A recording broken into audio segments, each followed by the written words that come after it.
جبکہ جو وفاقی حکومت ہے، نون لیگ اور باقی لوگ، وہ یہ کہہ رہے ہیں کہ عبدالغفار ڈوگر کو اس وجہ سے طلب کیا گیا ہے کہ وہ N157 میں پیپلز پارٹی کے امیدوار علی موسیٰ گیلانی ان کی حمایت کر رہے ہیں۔ علی موسیٰ گیلانی کی حمایت کرنے کی وجہ سے ان کو بلایا جا رہا ہے۔ یہ نہیں بتاتے کہ اس کا پہلے کرتوت کیا تھے اور اس کے خلاف کون کون سے کیسز پہلے سے چلتے آ رہے تھے، اور پھر یہ امپورٹڈ سرکار آنے کے بعد اور رانا عبدالجبار کو جب بنایا گیا، جو ثانیہ ماڈل ٹاؤن کا ملزم ہے، مرکزی ملزم ہے، اس کو جب ڈی جی بنایا گیا اینٹی کرپشن کا، تو اس نے پھر ان سارے لوگوں کے خلاف کارروائیاں روک دی تھیں جو اب دوبارہ سے شروع ہوئی ہیں۔ ایک بات میں آپ کو بتا دوں، عمران ریاض خان نے جو کل ٹویٹ کیا ہے، عمران ریاض خان اپنے آفس جاتے ہیں، ایکسپریس ٹی وی انہوں نے حال ہی میں تو جوائن کیا ہے، 8 بجے ان کا پروگرام ہوتا ہے، اور وہ 8 بجے جب اپنے آفس جاتے ہیں تو ان کو بتایا جاتا ہے کہ ہم آپ کو آن ایئر نہیں جانے دے سکتے۔ کیوں نہیں جانے دے سکتے؟ کون سی غلطی یا گستاخی ہو گئی ہے؟ کہتے جی غلطی گستاخی کوئی نہیں ہوئی، بس ہم آپ کو نہیں جانے دے سکتے، ہمیں اجازت نہیں ہے، وہ واپس آ جاتے ہیں۔ یہ جو مافیا ہمارے ملک میں کام کر رہا ہے، میں یہ سمجھتا ہوں کہ یہ اچھا ہوا کیا کہ عظمیٰ بخاری کے ساتھ ان کی ایک منہ ماری ہوئی ٹویٹر پر، اور 5-6 ٹویٹ تھے جو عظمیٰ بخاری کو انہوں نے جواب دیا، اور زرداری اور شریف مافیا کے حوالے سے جو باتیں کیں، اور جو باتیں آگے عظمیٰ بخاری نے کیں، اور اسی طرح سے کچھ باتیں عمران ریاض خان نے کیں۔ اب کیونکہ مریم نواز کے حوالے سے باتیں کی گئی تھیں، اور ایک جو شاہی خاندان ہے اس کی گستاخی کی گئی تھی، اور اگر کہا جائے کہ شاہی خاندان کی جو ایک خدمت گزار ہے اس کی گستاخی پر اگر کسی کو آف ایئر کیا جا سکتا ہے، تو پھر تو ہمارے ملک میں تو آرٹیکل 19 کو تو ویسے ہی انہوں نے ختم کر دیا ہے۔ پہلے میں کہتا تھا معطل کیا گیا، اب میں کہتا ہوں یہ ایبروگیٹ ہو گیا ہے، ہمارا آئین پاکستان انہوں نے ختم کر دیا ہے، اور یہ ایک طرح سے سول مارشل لا ہے ہمارے ملک میں جو جاری ہے، اور یہ بڑی بدقسمتی ہے ہمارے ملک کی کہ ایسے ایسے لوگ ہمارے اوپر مسلط کر دیے گئے ہیں، اور جنہوں نے مسلط کیے ہیں اللہ ان سے پوچھے گا، اور کچھ چیزیں ایسی ہوتی ہیں جن پر معافی نہیں ہوتی، اور اللہ کی بارگاہ میں یہاں عام لوگ، ہم عام لوگ ہیں، ہم عام ہیں، اور ہم کیا کریں گے؟ کچھ بھی نہیں کریں گے، ہم کسی طاقتور کا تو کچھ نہیں بگاڑ سکتے، لیکن ایک بات ہے کہ ان طاقتوروں سے ایک بڑی طاقت موجود ہے، اور وہ ہمیشہ اسی دنیا میں دکھاتی ہے کہ کیسے بدلہ لینا ہے، اور کیسے جس نے غلطی کی ہے یا جرم کیا ہے یا مظلوموں پر ظلم کیا ہے ان سے کیسے بدلہ لینا ہے، ان کو کیسے کیفر کردار تک پہنچانا ہے، یہ اللہ کی جو بارگاہ ہے وہ سب سے بہتر حساب لینے والی ہے۔ اچھا، ایک لوکل باڈی الیکشن کے حوالے سے MQM کی درخواست تھی زرداری مافیا کے خلاف۔ سندھ حکومت نے حلقہ بندیاں کی، اور یہ الیکشن کمیشن نے انوکھا کام کیا کہ سندھ حکومت کو ساتھ ملا کے حلقہ بندیاں کی، جہاں پر پیپلز پارٹی کے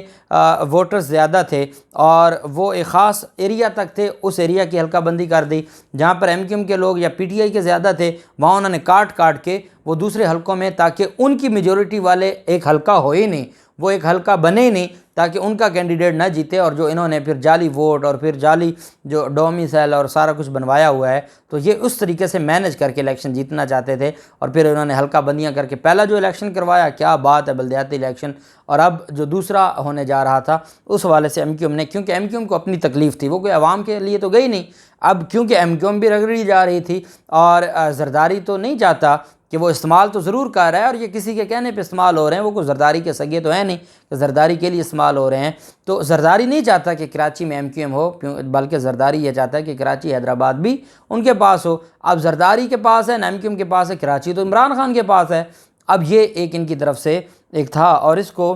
فروغ نسیم صاحب نے چیلنج کیا تھا MQM کی طرف سے، اور اس پر سپریم کورٹ آف پاکستان میں کل سماعت ہوئی ہے، اس کا احوال میں آپ کو بتانے جا رہا ہوں، اور آج کیا ہونے جا رہا ہے وہ بھی میں آپ کو بتاؤں گا۔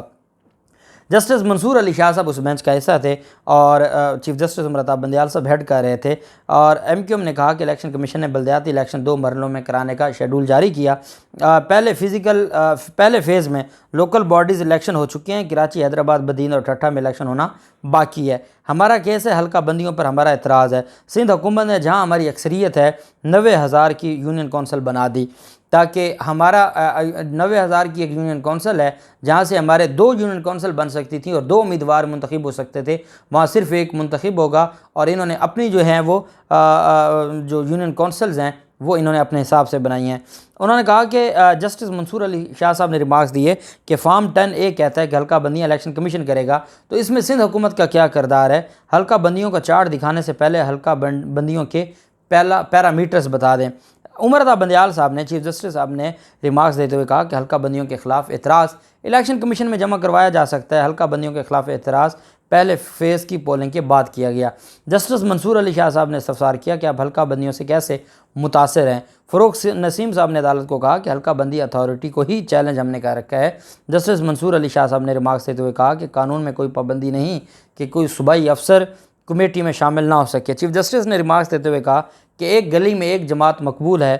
تو دوسری گلی میں دوسری جماعت، تو گلی محلے کی سطح پر حلقہ بندی مقامی افسران کے بغیر نہیں ہو سکتی۔ الیکشن کمیشن کے پاس اتنا عملہ نہیں ہوتا کہ بغیر معاونت کے وہ کام نہ کر سکے فروغ نسیم صاحب نے عدالت میں کہا کہ اورنگی ٹاؤن میں MQM کی اکثریت ہے، وہاں یونین کمیٹی 94,000 پر مشتمل ہے، آبادی کے تناسب میں 10% سے زیادہ فرق نہیں ہو سکتا۔ سندھ حکومت نے لوکل گورنمنٹ ایکٹ سیکشن 10(1) کے تحت 233 یونین کمیٹیز بنانے کا نوٹیفیکیشن بنایا۔ سندھ حکومت نے یونین کمیٹیز بنانے کی بنیاد کا نوٹیفیکیشن میں واضح نہیں کیا۔ سندھ حکومت کی اصل بدنیتی حد بندی پر الیکشن کمیشن کو پابند کرنا ہے۔ Supreme court Sindh local government act کے آرٹیکل 10(1) کو کالعدم قرار دے۔ چیف جسٹس نے ریمارکس دیتے ہوئے کہا کہ الیکشن کمیشن کا کدھر ہے وکیل، اس کو سن لیتے ہیں۔ DG لا الیکشن کمیشنر روسٹم پر آئے۔ جسٹس منصور علی شاہ صاحب نے استفسار کیا کہ یہ اب ملی بھگت ہے الیکشن کمیشن اور یہ اسی رجیم چینج کا ہی جو زرداری مافیا کو ایک فائدہ پہنچایا جا رہا ہے۔ منصور علی شاہ صاحب نے استفسار کیا کہ الیکشن کمیشن صوبائی حکومت کی حد بندی کیسے کر سکتا ہے؟ الیکشن کمیشن کے پاس تو الیکشن ایکٹ کے تحت اختیار ہے کہ حلقہ بندیاں کرے۔ DG لا الیکشن کمیشن نے کہا کہ یونین کونسلز کی تعداد کا تعین صوبائی حکومت کا اختیار ہے۔ الیکشن کمیشن صوبے کی حد بندی اور یونین کمیٹیوں کی تعداد کا کردہ تعین کا پابند ہے۔ اس پر چیف جسٹس صاحب نے ریمارکس دیتے ہوئے کہا کہ کیا الیکشن کمیشن ایک صوبے میں مختلف طرح حد بندی کرتا ہے کہ پنجاب میں آپ حد بندی کریں، خیبر پختونخوا میں کریں، وہاں الیکشن کمیشن کرتا ہے، سندھ میں آپ کہتے ہیں کہ سندھ حکومت ہمارے ساتھ مل کے کرتی ہے۔ تو عدالت نے کہا، جسٹس منصور علی شاہ صاحب نے ریمارکس دیتے ہوئے کہا کہ الیکشن کمیشن اپنے آئینی اختیارات کو لوکل گورنمنٹ قوانین کے ساتھ نہ ملائے۔ چیف جسٹس عمر عطا بندیال صاحب نے کہا کہ یہ لگتا یہ ہے کہ آپ نے اپنے اختیارات سندھ حکومت کو دیے تو سندھ حکومت ایک جماعت کی ہے تو وہ پھر دوسری پارٹی بولے گی تو صحیح۔ عدالت نے کہا کہ یہ معاملہ اتنا آسان نہیں ہے، اس پر باقی فریقین کو کل سے آج کے لیے رکھا کہ آج سن کے فیصلہ دیں گے، اور اگر یہ حلقہ بندیاں عدالت اگر ان کو اڑا دیتی ہے تو زرداری مافیا کا سارا کھیل بگڑ جائے گا۔ اور عدالت نے یہ سوال یہ منصور علی شاہ صاحب نے بھی اٹھایا ہے کہ یہ الیکشن کمیشن اپنے اختیارات کسی کو کیسے دے سکتا ہے اور آئینی اختیارات وہ ایک بلدیاتی قانون کے ساتھ کیسے مکس کر سکتا ہے۔ اب آج کیا ہوتا ہے، آج کی سماعت کا حوالہ آپ کے ساتھ شیئر کریں گے۔ اللہ پاک پاکستان کا حامی و ناصر ہو۔ بہت شکریہ۔ اللہ حافظ۔ پاکستان زندہ باد۔